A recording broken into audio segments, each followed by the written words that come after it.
Welcome to Gene and Mike do the New York Times crossword. Hi, I'm Jean. And I'm Mike. And today we are doing the crossword for Sunday, July 14th, 2024. Did you do the crossword? I did. And did you do it quickly? Yes. Wow. And succinctly, apparently. Yep. To what do you owe this tremendous burst of speed that you possessed? Because I did it as a tag team with our youngest again. Right. So yes, we got through it in about half the time it usually takes me to do it by myself. Right. And we had fun doing it. Yes. And the theme helped too, tremendously. Yes. Oh, yes. So, yes, that was great. This was by Jeff Chen. You know, usually Jeff Chen is partnered with somebody else when he's doing these crosswords. Right. Today he's doing solo duty. Mm-hmm. And it was a little scary when you saw that. Yeah, I saw the name and started to quake. And the title, It Goes Both Ways. And I thought, oh no, it's going to be something with backward clues, which I don't really care for because I have trouble, figuring them out. But this one was really amazing. Yes. It was an amazing theme, and then the puzzle around it was really sharp. Yep. Mm-hmm. Why don't we launch into the theme? Okay. Well, as the title said, it goes both ways, and that certainly is what happened with the theme clues in today's puzzle. They were palindromes? Yep. Is that what you would call them? They are palindromes. They are palindromes, but they run almost the length of the puzzle. So they're very long palindromes. And we should explain what palindromes are. Okay. For those who don't know. Palindromes are words that are like a mirror image of each other from one side to the other. Right. They read the same from left to right as right to left. Like Madam, M-A-D-A-M. Or Madam, I'm Adam.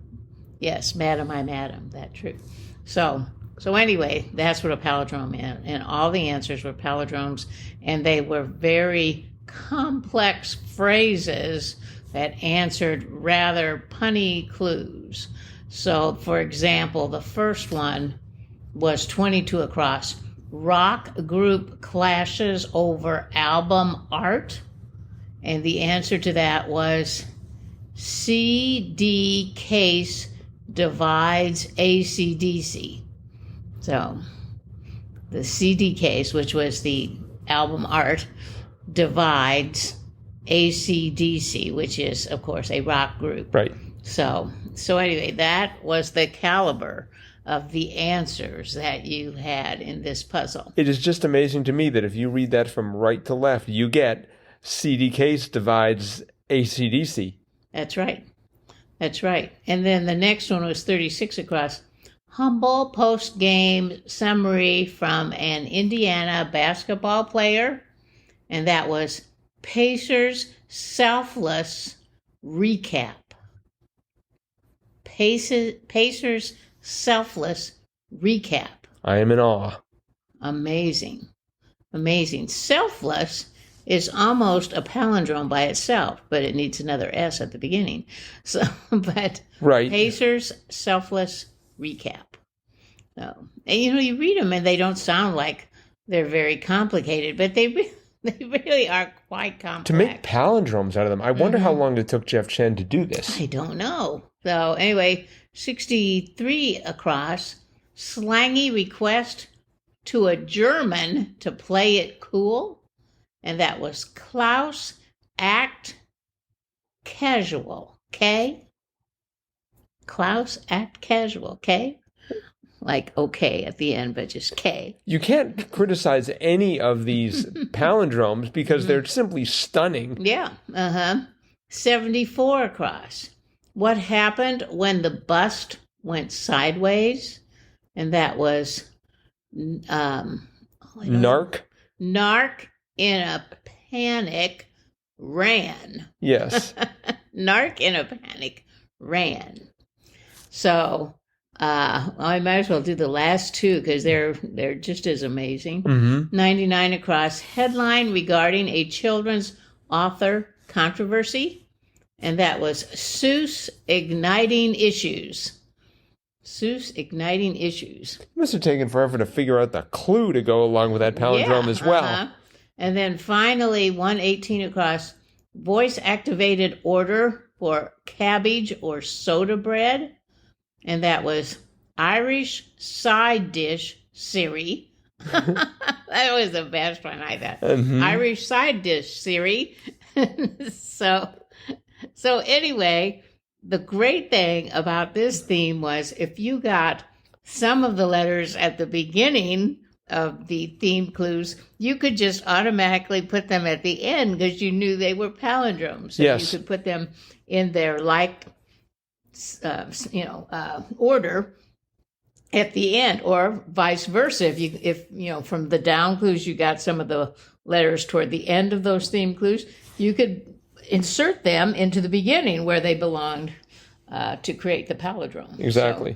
So yes, that helped finish the puzzle. Yeah. Immensely, and certainly helped us get it done much more quickly than if we hadn't had that little advantage. It was a real gift because when I started, like with one across, J-Lo or J-Law, I had no idea what to do with that. Brief, the next one, and by the way, the answer to that was A-lister. Right. The next one... We tried to put in all-star, but it didn't work too well. Because but that was close. They're not really all-stars. But that was close. You must have had enough letters to make that work there. We did, yes. We had 8 across, brief, and of course I'm thinking of short period of time, but it was brief as in form. That's right. So I was starting off slowly, and I'm like, oh, this, and then I went to the one below in form. Liqueur sharing. As soon as I saw liqueur, it's just like I'm not going to know the answer to this. Sharing its name with an island. So I'm like, well, let's see. There's Cuba, but it was Curacao. Is that how you pronounce it?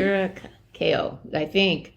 It was actually in an article in today's New York Times. I can't remember in what respect, but it was actually in an article. They probably didn't include the pronunciation there. And I'm like, oh, that was in the crossword last night. In any event, I looked at these words, and in fact, even the one under A-lister, which I did not get, 17 across, harmful algal blooms was red tides. And I'm like, oh, I'm going to be in trouble here. But then I got to the palindromes. I'm not sure at where I recognized that it was a palindrome, but I was in a much better frame of mind after spotting that. Right. Yeah.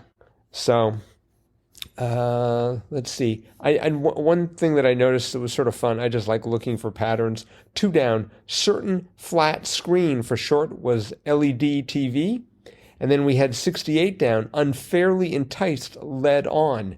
So we had, so to speak, LED TV, not that it's ever pronounced that way, and led on. Yes, we noticed that. Oh, okay. I also like that he used the same clue twice. 45 across, doohickey was an item, and 56 across, doohickey was a thingy. Yes.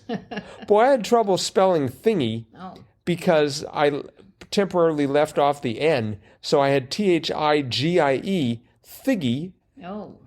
And then I got a grip and was able to spell it Thingy. Yeah. And that Y was part of Chinese dollar. And the answer was yuan, Y-U-A-N. I thought that was just a yuan. I'm not sure why they're calling it a dollar, but oh well. Let's see. 6 down was... if I can get my computer to help. Yeah. Oh, yeah. Idyllic spot for 2 was Eden. That's right. That was cute. They might hang around the holidays hang around the house during the holidays. 8 down was icicles. That's right. Did you get that right away? No, we put in tinsel. Ooh, tinsel. Nice. But really, that was not a good answer. Icicles were much better. Since your crossword solving buddy is fairly techie, did he immediately get 13 down keyboard shortcuts as macros? Yes. Oh, okay. Yes, we had that filled in right away. That's a relief. 14 down, version shown at the movie theater was a final cut. Yes. I thought they occasionally released like director's cuts. And they seem to do that after the movie's been in the theater for a while. Right. So it just seems wrong to call that a final cut. It's like the final cut until we get to another cut. I guess.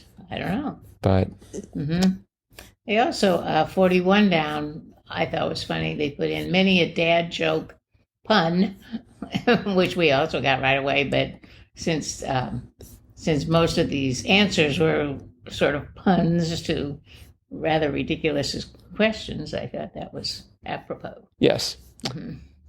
47 down was Afterburner, ?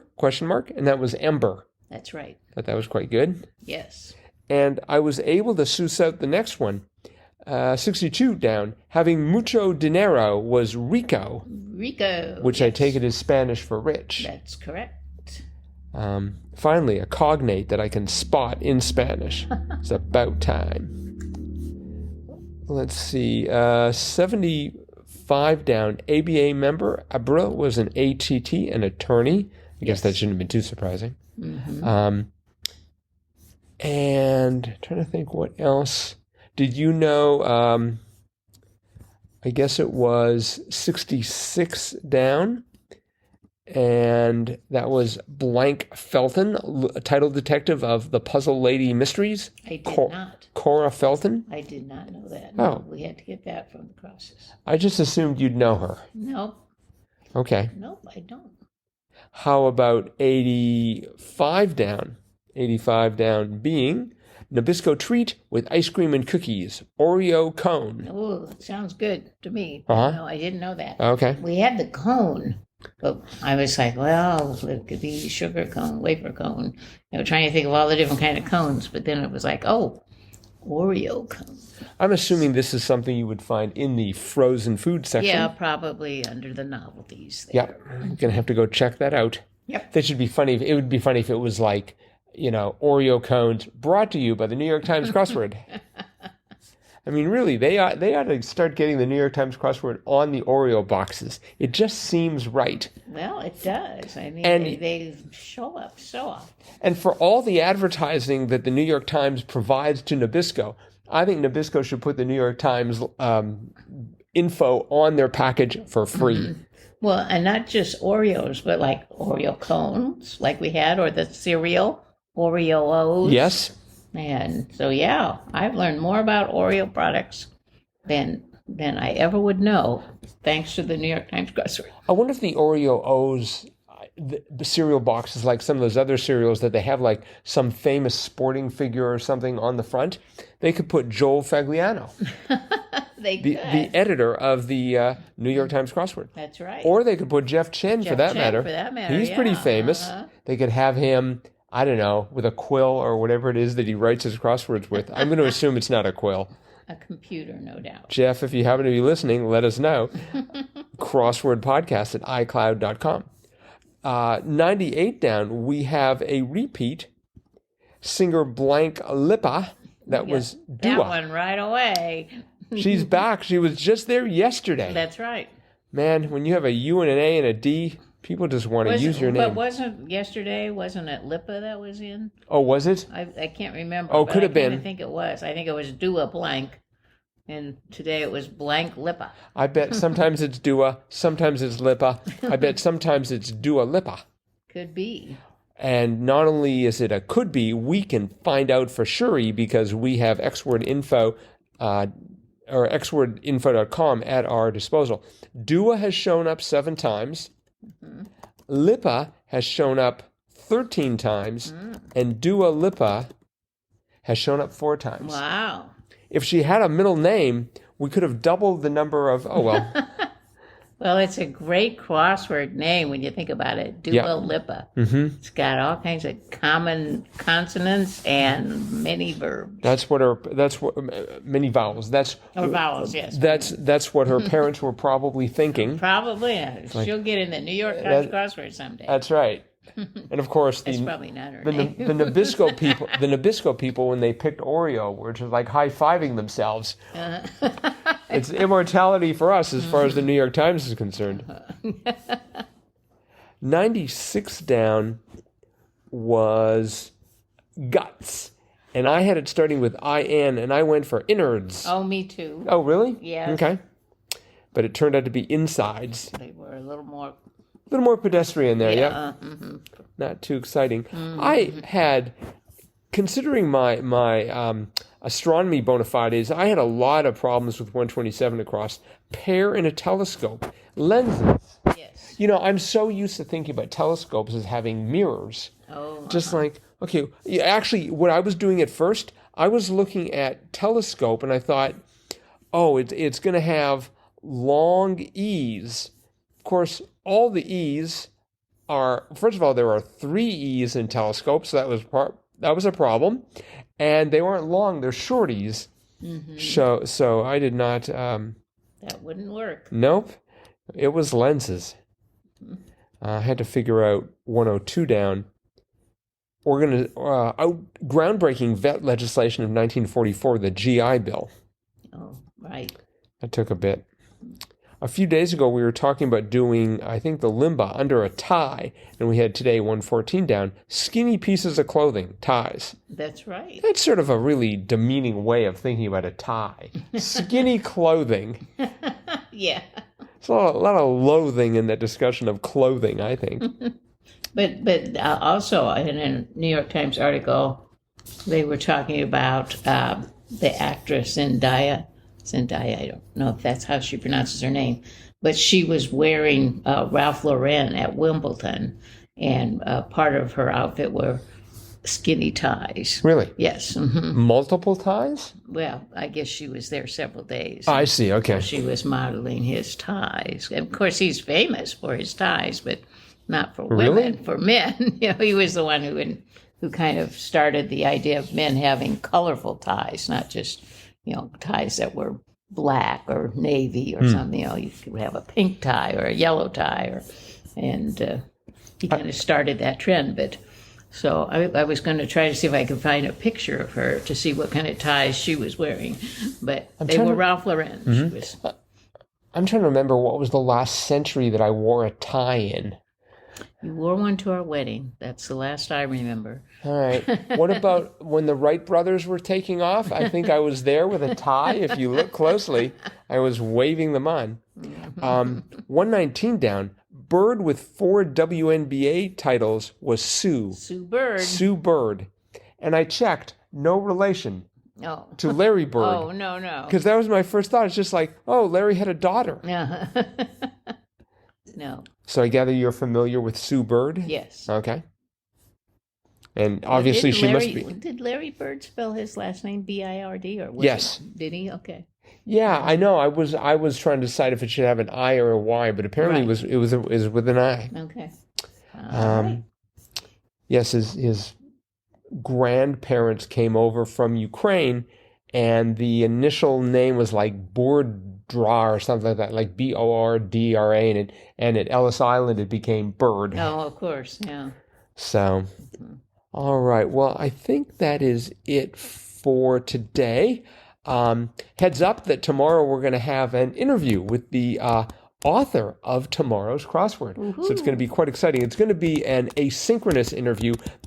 We posed some questions to him, and he graciously responded. So stay tuned for that tomorrow. Yeah, be sure to tune in. Yep, it's going to be very exciting. And that is it for today. Thanks, everyone, for listening. We'll be back again with our cutting-edge analysis of tomorrow's crossword tomorrow. Bye-bye.